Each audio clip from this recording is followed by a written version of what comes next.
The champagne was cold, the chandeliers were bright, and Marcus Cole was exactly where he believed he belonged, at the center of everything. His wedding reception was the talk of Victoria Island. The venue, a stunning waterfront hall in Lagos, had been decorated with imported flowers and gold-trimmed chairs. A live band played smooth jazz in the corner. Waiters moved like shadows between 200 guests, businessmen, politicians, socialites, all dressed in their finest. Everything was perfect. Everything was exactly as Marcus had planned. Everything except the old man sitting alone at table 17. Before we begin, make sure you subscribe to Tales from Africa so you never miss a powerful story of love, betrayal and triumph. Now let's dive into it. Marcus noticed him during the toast. A small, quiet man. Maybe late 60s. He wore a plain gray suit, the kind that had been ironed carefully but had seen too many years to hide it. No pocket square. No cufflinks. His shoes were clean but dull. He sat by himself eating slowly, watching the room with calm, unhurried eyes, as if he had nowhere else to be and no need to impress anyone. Marcus leaned toward his best man, Derek, and nodded in the direction of the old man. "Who let that man in?" he said quietly, keeping his smile in place. Derek shrugged. "No idea. Maybe a +1 situation." "Find out," Marcus said. "And if he doesn't belong here, handle it quietly." That was all it took. 2 words. Handle it. Across the hall, Adise Cole, née Adise Okafor, now carrying her husband's name like a new coat she hadn't fully tried on, was standing with her bridesmaids when she saw Derek approach the old man's table. She watched Derek bend down and say something. She watched the old man set down his fork slowly, fold his napkin, and nod once. She watched her father stand up. Her expression didn't break. She had spent her entire adult life building the kind of face that didn't break easily. She laughed at something a bridesmaid said. She accepted a glass of wine she didn't drink. She posed for a photograph she would later delete. But her eyes followed her father every step of the way to the door. Her father's name was Gerald Okafor. He had flown in from Abuja that morning. He had called Adise the night before, nervous, asking what he should wear. She had told him anything clean and comfortable. She had not told him that Marcus's family had spent 300,000 naira per table on this reception, because she knew her father would worry. She had not told him that Marcus's world was a world of appearances, because she had hoped, foolishly she now realized, that love would be enough to soften all of that. Gerald reached the exit door. Before stepping out, he turned once and looked back into the hall. For a single second, his eyes found his daughter across the crowded room. She smiled at him. Small, steady, and heartbreaking. He smiled back. Then he was gone. Marcus returned to the dance floor, hand on the small of his new wife's back, laughing with a senator who was complimenting the venue. He had already forgotten about the old man in the gray suit. He had no idea that forgetting him was the most dangerous thing he would ever do. But what was it about that quiet old man that should have made everyone in that room stop and pay attention? Gerald Okafor did not take a taxi back to his hotel. He walked. The night air along the Lagos waterfront was warm and carried the smell of salt and distant rain. The lights from the reception hall threw long golden reflections across the lagoon.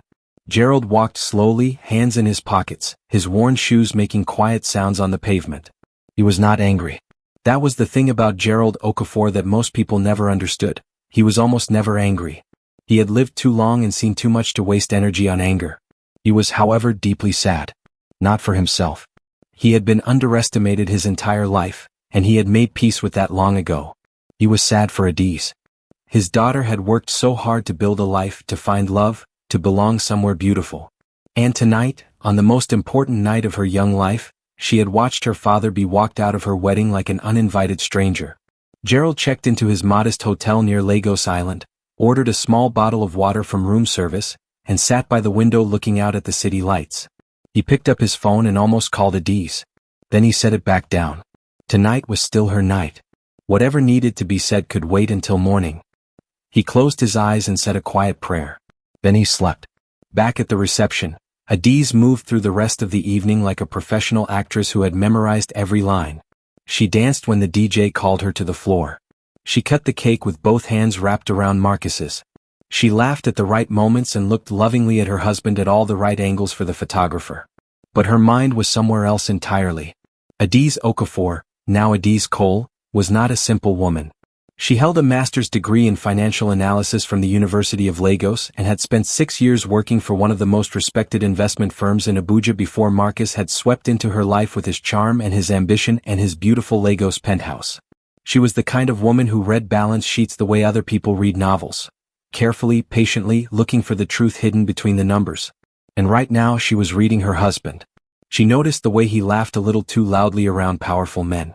The way his confidence was always slightly louder in public than in private. The way he had ordered her father removed without a single conversation, without even asking who the man was. That detail lodged itself in her mind like a splinter. That night, after the guest had gone and the venue staff had begun folding chairs, Marcus loosened his tie in the back of their chauffeured car and sighed with satisfaction. "Perfect night," he said. Adiz looked out the window. "Almost," she said. Marcus glanced at her. "You okay?" "Tired," she said simply. He reached over and held her hand. She let him. But in her bag, her fingers were wrapped around her phone, and in her mind, a single thought was already pulling at a loose thread she wasn't sure she was ready to unravel. She knew her father. She knew what he did. And she knew that Marcus's company, Pinnacle Development Ltd., had recently secured a major loan facility from a bank headquartered in Abuja. She just hadn't connected those two facts, until tonight. What exactly would she find when she finally pulled that thread all the way? Adiz woke up before her husband. The penthouse was quiet. Marcus slept deeply beside her, one arm thrown over his face, his breathing slow and even. She watched him for a moment, this man she had married 15 hours ago, and felt the strange, unsettling feeling of looking at someone familiar and suddenly seeing a stranger. She slipped out of bed carefully and padded to the living room in her bare feet. She made herself a cup of tea she didn't drink, sat at the dining table and opened her laptop. She told herself she was just checking. Just satisfying a curiosity that would probably amount to nothing. Marcus's company, Pinnacle Development Ltd., was a real estate and infrastructure firm that had been growing fast over the last 3 years. She had seen the financials. Marcus had shown her proudly, the way men show off things they want you to admire. The company was carrying significant debt, restructured 18 months ago under a new loan facility worth 265 million naira. She typed the name of the lending bank into her search bar. Zenith Capital Trust Bank. Headquarters, Abuja. She stared at the screen. Then she typed another name. Gerald Okafor. The results came slowly, the way important things sometimes do. A 2019 business profile from a financial journal. A brief mention in a central bank regulatory filing. A photograph from a banking conference in Abuja, grainy, taken from a distance, of a small, quiet man in a plain suit sitting at a panel table. Adiz leaned forward. The caption beneath the photograph read, Gerald Okafor, principal shareholder and silent chairman, Zenith Capital Trust Bank. She sat back in her chair. The room felt very still suddenly. The hum of the air conditioner seemed louder. Outside, Lagos was beginning to wake up, distant horns, the bark of a motorcycle engine, but inside the penthouse, Adiz sat perfectly motionless for a long time. Her father. Her quiet, modest, worn-shoes father who had eaten alone at table 17 and been walked to the exit by a man in a black suit. That man was the silent chairman of the bank holding a 265 million naira loan over Marcus's company. She closed the laptop slowly. She was not the kind of woman who panicked. Panic was for people who hadn't thought 3 steps ahead. She had always thought 3 steps ahead. It was both her gift and her quiet burden. So she sat with this information the way a doctor sits with a difficult diagnosis, turning it over, examining it from every angle, deciding what it meant and what it didn't. It didn't mean her father would do anything. Gerald Okafor was not a vindictive man. She knew that better than anyone in the world. But business was business. And banks were not run on sentiment. And a borrower who had just humiliated the silent chairman's daughter at her own wedding reception, whether the bank knew it yet or not, was a borrower operating on borrowed time. She picked up her phone and called her father. He answered on the second ring. Ada. His voice was warm, unhurried, the same voice that had read her bedtime stories in their small Abuja apartment when she was 7 years old. Daddy, she said. Are you okay? I'm fine, my dear, he said. Last night was a beautiful wedding. You looked like a queen. She closed her eyes. I'm sorry, she whispered. Don't be sorry, he said gently. These things happen. People see what they want to see. She almost told him what she had found. She opened her mouth and then closed it again. Something told her to wait. To watch. To let things move the way they naturally moved when truth was already in motion. Have breakfast before you fly back, she said instead. I'll call you this evening. She hung up and sat in the silence of her expensive penthouse, on the first morning of her marriage, holding a secret that felt less like a weapon and more like a ticking clock. The only question was, how long before it went off? 3 weeks after the wedding, Marcus Cole's Monday morning began like every other Monday. His driver picked him up at 7. He stopped at his usual cafe on Amadou Bello Way for a black coffee and a newspaper he rarely finished. He arrived at the Pinnacle Development offices on the 14th floor of a glass building in Victoria Island by 8:15, greeted his staff with the easy confidence of a man who had never once doubted that the world was arranged in his favor. By 9 o'clock his phone was ringing. It was his chief financial officer, a careful, bespectacled man named Rodamai, and the moment Marcus heard Rodamai's voice, something shifted in his stomach. Rodamai was the kind of man who delivered bad news the way a surgeon delivered a difficult diagnosis, quietly, precisely, without drama. Which made him more frightening, not less. The disbursement hasn't come through, Rodamai said. Marcus set down his coffee. Which disbursement? The second tranche. Zenith Capital. It was due last Friday. I've been waiting to confirm before calling you, but it's Monday morning and the account is still dry. Marcus leaned back in his chair. Call them.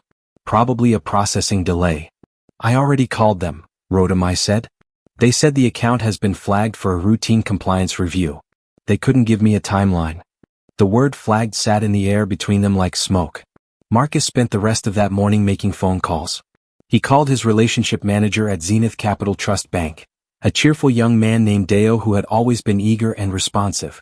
This time Deo sounded careful, measured, like a man reading from a script he hadn't written himself. He confirmed the compliance review. He could not confirm when it would be completed. He apologized 3 times in 4 minutes. Marcus hung up and stared out his office window at Lagos Harbor. He was not a man who frightened easily.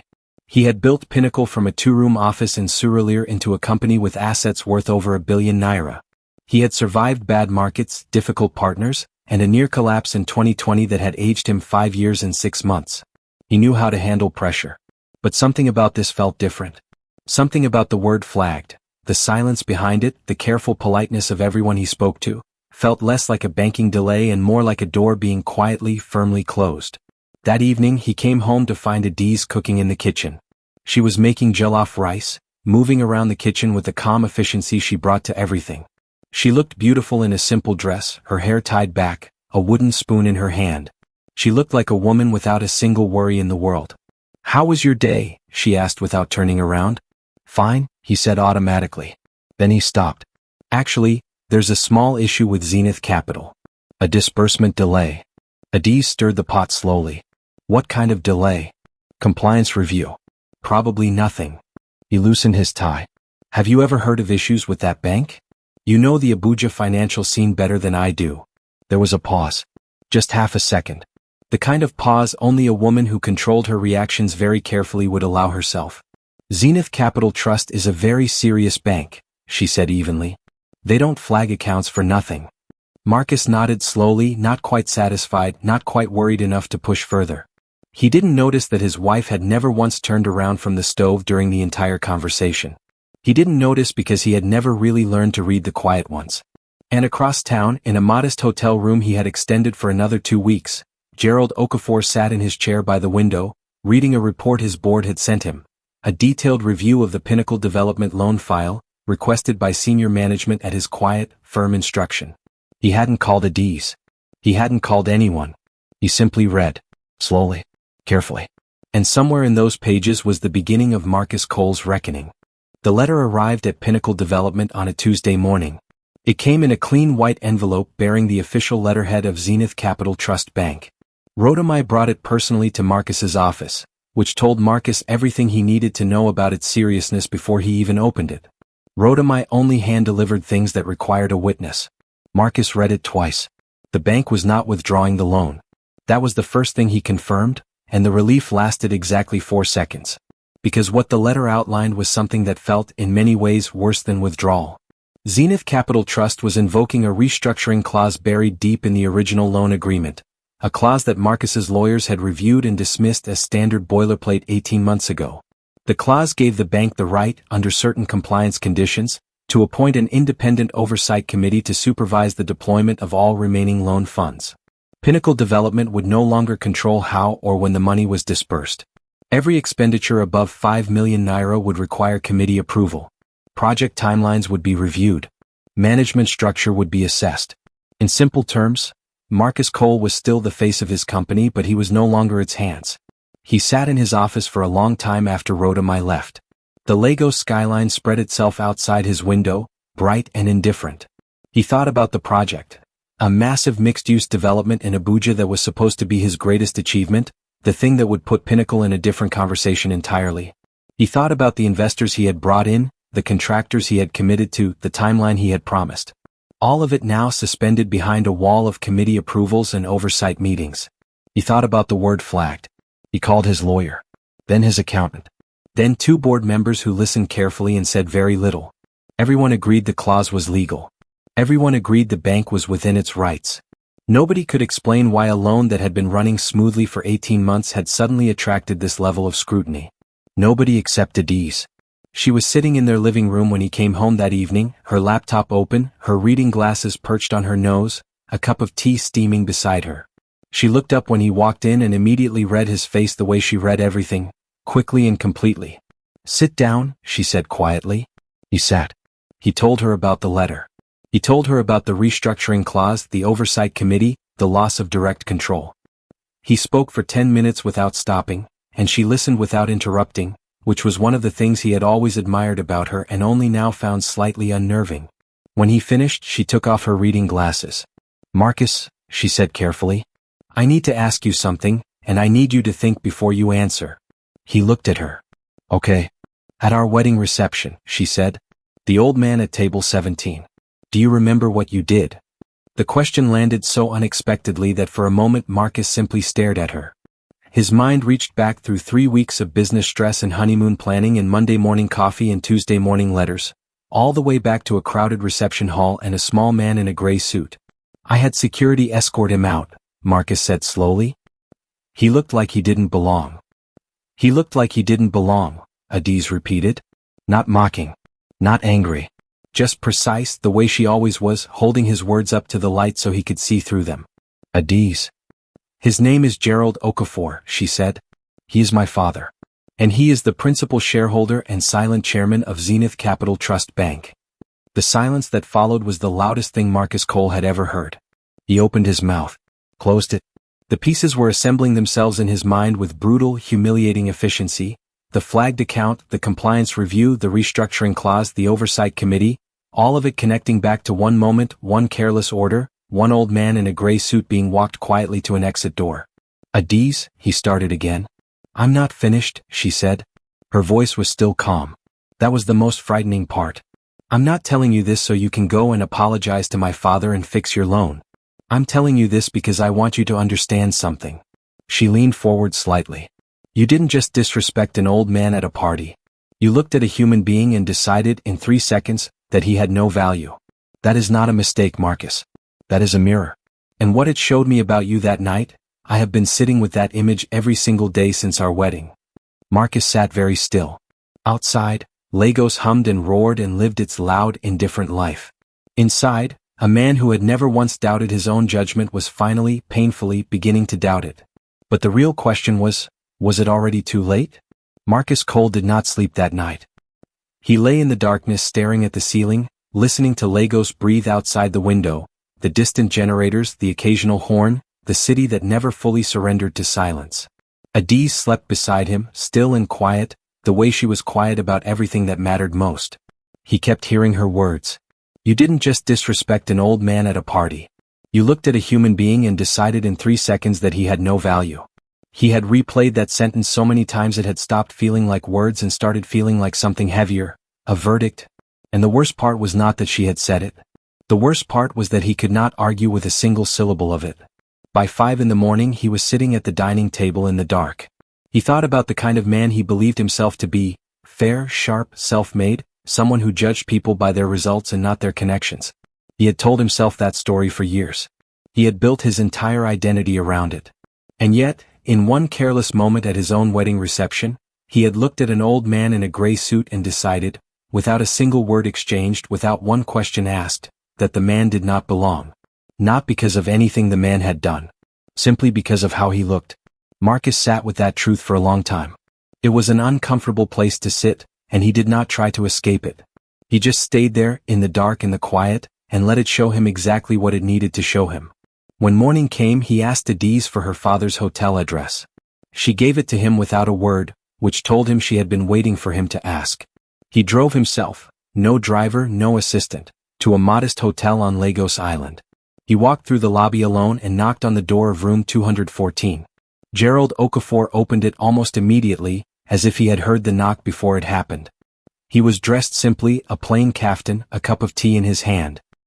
He looked at Marcus with calm, unhurried eyes and stepped aside to let him in.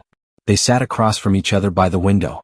Marcus leaned forward with his elbows on his knees and looked directly at the older man. "I owe you an apology," he said. "But I want to be careful about how I give it, because I think there are two kinds of apologies. There's the kind a man gives because he got caught. And there's the kind he gives because he looked at himself and didn't like what he saw." Gerald said nothing. He just listened. "I looked at myself," Marcus said. "And I didn't like what I saw." He paused, choosing his next words slowly. "I saw a man who sorts people. Who puts them into categories the moment they walk into a room. Worthy. Not worthy. Useful. Not useful. I do it without thinking, and I have been doing it my whole life, and I never once questioned it because it never cost me anything before." He stopped. "It cost me something now," he said quietly. "Not the loan. Not the oversight committee. Something more important than that.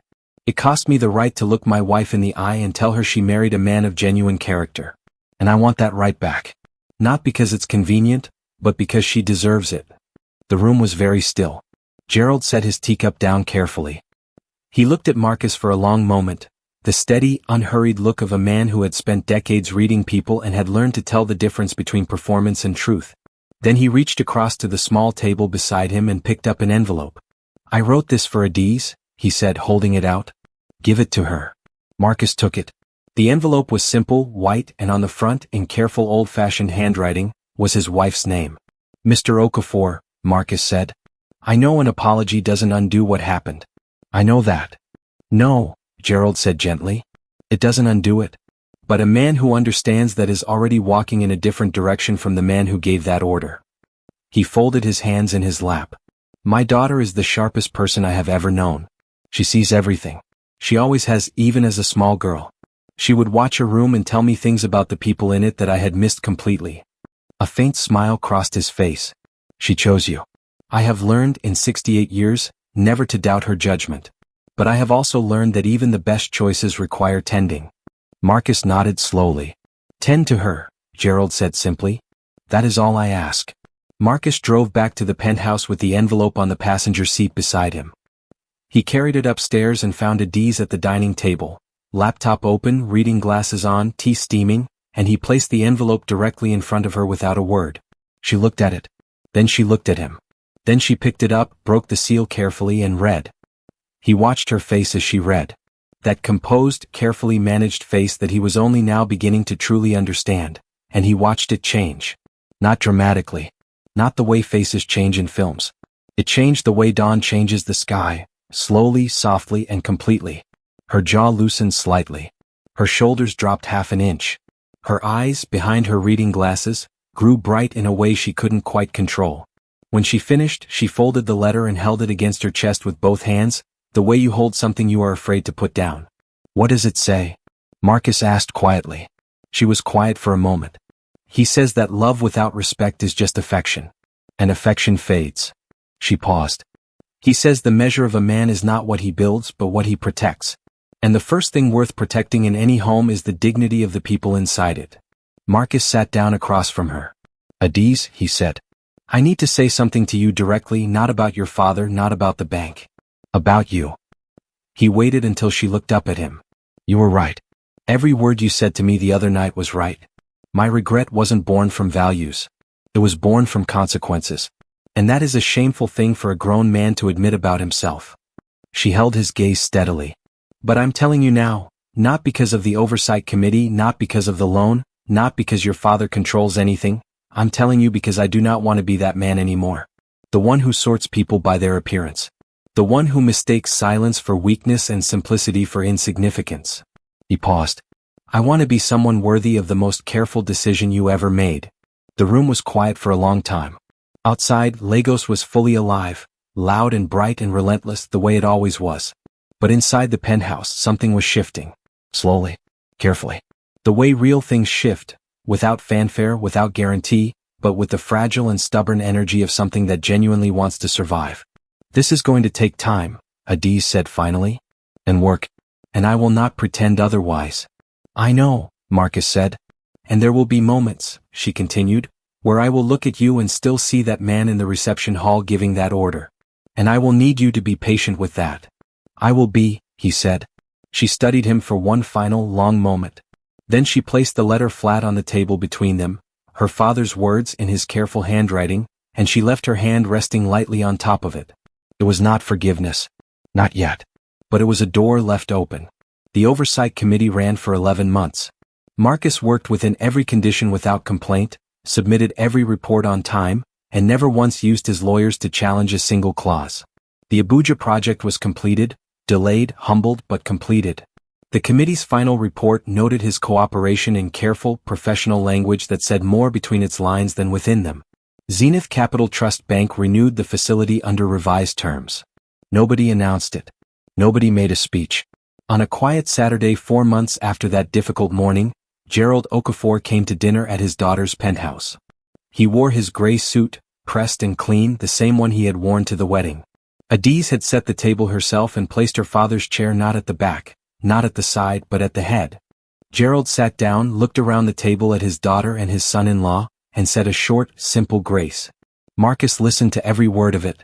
After dinner, as Adiz cleared the plates, Gerald and Marcus sat together on the balcony overlooking the Lagos skyline, the lights stretching out across the water, gold and endless and indifferent to the small human dramas playing out beneath them. They didn't talk about the bank. They didn't talk about the loan or the committee or the wedding night or the gray suit. They talked about Adiz. The stories Gerald told. A little girl who memorized her father's balance sheets at age 10, who corrected her teacher's arithmetic in front of the whole class and then apologized politely afterward, who had always seen more than anyone gave her credit for. Marcus listened and laughed and felt for the first time in a long time, like a student rather than an expert. And perhaps that was where it all truly began. Because the most dangerous thing a person can carry is the certainty that they already know enough. And the most powerful people in any room are rarely the ones performing loudly at the center of it. They are the quiet ones at table 17. The ones who observe, who wait, who never announce their worth to people not yet wise enough to see it. Character is not what you display when everything is going your way. It is what you reveal when you believe nobody important is watching. And somewhere in Lagos, an old man in a gray suit already knew that. He had always known. We've come to the end of today's story. I hope it touched your heart. Thanks for watching and staying with us till the end. Don't forget to like, share, and subscribe for more inspiring stories. See you in the next one. And tell us in the comments, where are you watching from?